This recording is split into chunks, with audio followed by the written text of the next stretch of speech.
नांदेडच्या सक्षम ताटे या युवकाचा खून झाला. या प्रकरणाला आता नवं वळण लागलेलं आहे. नेमकं नवं वळण काय लागलं याच्यामध्ये आपण पाहूयात. आज आपण पाहतोय की परवाला गुणरत्न सदावर्ते यांनी देखील त्या कुटुंबियांची भेट घेतलेली आहे. नेमकं या प्रकरणाला वळण नेमकं कसं लागलं, काय खरंच सक्षम गुन्हेगार होता का सक्षमला सक्षम सोबत काहीतरी गुन्हेगारीचा डाव रचला गेला होता, या सर्व प्रश्नांची उत्तरे या व्हिडिओच्या माध्यमातून आपण पाहणार आहोत. नमस्कार, मी डॉक्टर नागराज मगरे, शब्दयोद्धा लाईव्ह मध्ये आपल्या सर्वांचं मनपूर्वक स्वागत. आपल्या सर्वांना माहितच आहे, मागच्या 2-3 दिवसापूर्वी नांदेडमध्ये सक्षम ताटे नावाच्या एका युवकाचा प्रेम प्रकरणामध्ये खून झाल्याची हत्या झालेली होती. आणि हत्या झाल्यानंतर आपण पाहतोय की या नांदेडच्या प्रेम प्रकरणाच्या या घटनेला वेगळंच वळण लागलेलं आहे. कारण सक्षमची आई, सक्षमची प्रियसी अर्थात अंचल यांनी वेगळेच आरोप केलेले आहेत. आणि काल परवाच गुणरत्न सदावर्ते यांनी त्यांची भेट घेतल्यानंतर या प्रकरणाला वेगळं वळण लागलेलं आहे. नेमकं वेगळं वळण काय लागलेलं आहे, सक्षमची आई काय म्हणाली किंवा सक्षम ची प्रियसी काय म्हणाली, हे आपण या व्हिडिओच्या माध्यमातून पाहणार आहोत. आपण नवीन असाल तर आमच्या चॅनलला लाईक करा, सबस्क्राईब करा, जेणेकरून आमचे नवे नवे व्हिडिओ आपल्यापर्यंत येतील. तर ही घटना जी आहे, मागच्या व्हिडिओमध्ये आपण सांगितलं होतं की ही घटना जी आहे ही प्रेम प्रकरणातून झाली आणि या प्रेम प्रकरणाला जातीय वळण लागलं आणि ते तितकं सत्य देखील होतं. परंतु या सर्व गोष्टीमध्ये आपण युवकांची जबाबदारी सांगितलेली होती, पण तरीही इथली व्यवस्था त्या युवकांना चांगलं जगतो म्हणलं तरी जगू देत नाही, ही देखील बाजू तितकीच महत्वाची आहे. आणि मग सक्षम ताटेचा जो खून झाला, त्या खुनाच्या नंतर गुणरत्न सदावर्ते जे महाराष्ट्रातले सुप्रसिद्ध वकील आहेत, त्यांनी त्या कुटुंबियांची भेट घेतली आणि या प्रकरणाला एक वेगळं वळण लागलं. आपण पाहतोय की सक्षम ताटे या युवकाचा खून झाल्यानंतर काही गोष्टी समोर आलेल्या आहेत. त्यामध्ये प्रामुख्याने सक्षमची प्रियसी काय म्हणाली, ती म्हणाली की माझ्या वडिलांनी सक्षमला सांगितलेलं होतं की तू हिंदू धर्म स्वीकार, मी तुझं लग्न लावून देतो.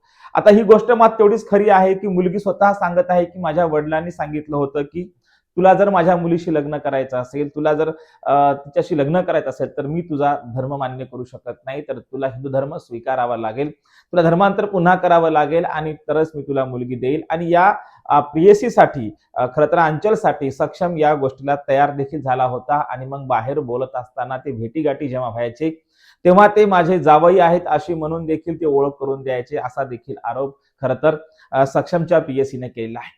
माझा जावई असं म्हणून त्याला बाहेर चांगलं बोलायचे, परंतु घरामध्ये आल्यानंतर मात्र मी सक्षमला ठार करतो, त्याला मारतो, अशी भाषा करायचे, असं अंचलनं अर्थात सक्षमच्या प्रियसीनं म्हटलेलं आहे. आणि मग ह्या सर्व गोष्टी बघितल्यानंतर तू धर्म स्वीकार, कारण तुझ्या जातीमध्ये मी मुलगी देऊ शकत नाही आणि माझा जावई आहे असं त्याला गोड बोलणं, म्हणजे ही जी काही पूर्व प्लॅनिंग होती ती वर्षभरापूर्वीपासूनचीच होती, असं खरं तर त्या अंचलचं म्हणणं आहे, त्याच्या सक्षमच्या प्रियसीचं म्हणणं आहे. आणि मग जयंतीमध्ये जेव्हा डॉक्टर बाबासाहेब आंबेडकरांची जयंती होती, त्या जयंतीमध्ये दोघंही म्हणजे सासरे आणि जावई दोघेही त्या जयंतीमध्ये नाचलेले दिसून येत आहेत. त्या व्हिडिओमध्ये ते नाचताना दिसत आहेत. त्याच्यामध्ये अंचल पण नाचलेली आहे, सक्षम पण नाचलाय आणि त्या सक्षमचे जे काय त्या मुलीचे वडील जे आहेत, म्हणजे त्या अंचलचे वडील जे आहेत ते देखील त्या व्हिडिओमध्ये नाचताना दिसत आहेत. मग हे सर्व असेल तर वडिलांनी खरं तर ह्या प्रकरणामध्ये आपले जावई म्हणून त्यांना संबोधायचं आणि नंतर घरी गेल्यानंतर त्याच्याबद्दल द्वेष निर्माण करायचा, हे कुठेतरी आपल्या लक्षात येतं की काहीतरी इथे चुकत आहे. आणि मग वडील जे आहेत, अंचलचे वडील आहेत, ते त्यांना बाहेर घेऊन जायचे, ते बाहेर गप्पा मारायचे, बसायचे, एक सिगारेटचं व्यसन होतं म्हणून ते सिगारेट देखील सोबत घ्यायचे. अशा अनेक गोष्टी सक्षमच्या आईनं आणि त्यांच्या कुटुंबियांनी देखील सांगितलेले आहेत.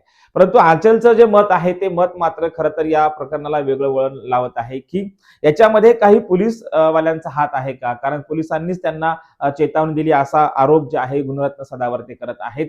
याच्यावरून आपल्या लक्षात येते की अंचलच्या वडिलांना कोणी उचकवलं, ही हत्या करायला कोणी उचकवलं, कोणी त्यांना सपोर्ट केलेला आहे. तर गुणरत्न सदावर्ते त्या व्हिडिओमध्ये थेट पोलीस प्रशासनावर हल्ला करत आहेत. याच्यामध्ये पोलीस प्रशासनानेच कुठेतरी याला मदत केलेली आहे किंवा या सर्व प्रकरणाला खरं तर प्रोत्साहित केले की काय, ही शंका येते. कारण तसा आरोप आपण पाहतोय गुणरत्न सदावर्ते आपल्याला करताना दिसत आहेत. विशेष म्हणजे सक्षमवर आरोप होत आहेत किंवा सोशल मीडियावरती सक्षमवरती असं म्हणतात की तो गुन्हेगार होता किंवा त्याच्यावरती विविध गुन्हे होते, परंतु सक्षमच्या पीएससीने देखील हे जाहीर केले की तो कुठल्याही प्रकारचा गुन्हेगार नव्हता, त्याच्यावर खोटे गुन्हे दाखल तिच्याच वडिलांनी करायला लावलेले होते, असं देखील तिनं जाहीर केलंय, तिनं ते मीडिया समोर सांगितलेलं आहे. आणि मग आता पुन्हा आपल्याला लक्षात येतं की बीएससी ला असलेला एक युवक आहे, बीएससी फर्स्ट इयरला असलेली ही युवती आहे. आणि मग याच्यावरून आपल्याला लक्षात येतं की सक्षम हा नक्कीच गुन्हेगार नव्हता. तर हे प्रेम प्रकरण आता वेगळं वळण घेत आहे. हे जातीय द्वेषातून माझी मुलगी मी तुझ्या घरी का देऊ असं म्हणूनच खरं तर सक्षमची हत्या तिच्या अंचलच्या वडिलांनी केली हे आपल्याला सांगता येते. एकीकडे जयंतीमध्ये सोबत नाचायचं, एन्जॉय करायचा, बाहेर गेल्यानंतर एकमेकाशी गप्पा मारायच्या, माझा जावई म्हणून लोकांना ओळख करून द्यायची, मी मुलगी देणार आहे म्हणून ओळख करून द्यायची. आणि अशा प्रकारे घरामध्ये आल्यानंतर मात्र अंचल समोर वेगळं बिहेवियर करायचं, वेगळं वर्तन करायचं. मग याच्यावरून देखील खरं तर कळून येतं की ती गुन्हेगारी प्रवृत्तीची किती माणसं आहेत हे आपल्या लक्षात येतं. अंचल स्वतः सांगत आहे की माझे वडील जे आहेत, माझा भाऊ जे आहे ते गुन्हेगारी प्रवृत्तीचे आहेत. आणि जेव्हा त्यांना पोलिसांनी अटक केल्यानंतर सुद्धा ते म्हणत आहेत की तिचा छोटा भाऊ म्हणत आहे की मी लवकरच बाहेर येणार आणि तुला देखील मारणार, त्यांच्या कुटुंबियाला मारणार अशी धमकी देखील अंचल समोर दिलेली आहे असं त्या प्रियसीचं मत आहे.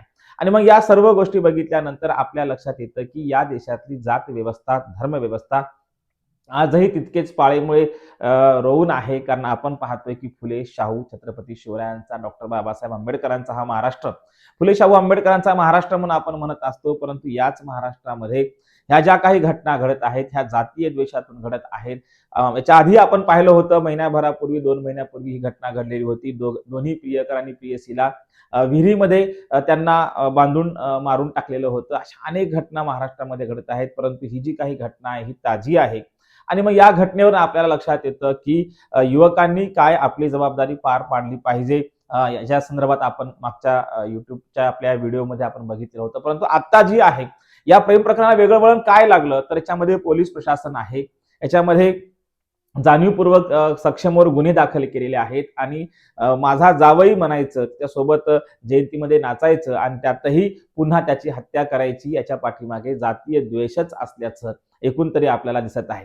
आता पोलीस प्रशासन याच्यामध्ये सहभागी आहे असं गुणरत्न सदावर्ते त्यांच्या मुलाखतीमध्ये त्यांच्या याच्यामध्ये करत आहेत. त्यांचं असं म्हणणं आहे की पोलिसांनीच त्याला सांगितलं की तुझ्या दम असेल तर जाऊन मार आणि नंतर आमच्याकडे ये. आता हा जो काही आरोप होतोय हा पोलिसांना आरोप मान्य आहे का नाही ते लवकरच आपल्याला काही दिवसामध्येच कळणार आहे. परंतु गुणरत्न सदावर्तेने केलेला आरोप, त्यांच्या कुटुंबियाकडून घेतलेली माहिती, याच्यावरून तरी आता प्राथमिक माहितीवरून किंवा प्रथमदर्शनी आपल्याला असं वाटतंय की सक्षम ताटे हा गुन्हेगार नव्हता.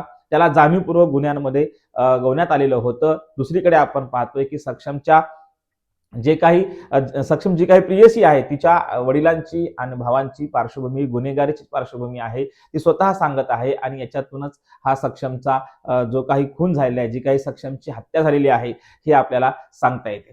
सर, सक्षमची आई काय म्हणते तर आईनेही सांगितलं की प्रत्येक आई आपल्या मुलाचीच बाजू घेणार. परंतु आईनं काही गोष्टी फार प्रामाणिकपणे मान्य केल्यात की मी अंचलला माझ्या मुलाप्रमाणे मानणार, तिला मी कायम जपणार असं खरं तर सक्षमची आई त्या मुलीबद्दल म्हणत आहे. आणि एकीकडे आई सांगत आहे की माझ्या मुलाची कुठलीही गुन्हेगारी पार्श्वभूमी नव्हती, तो गुन्हेगार नव्हता, तो बीएससीचा विद्यार्थी होता.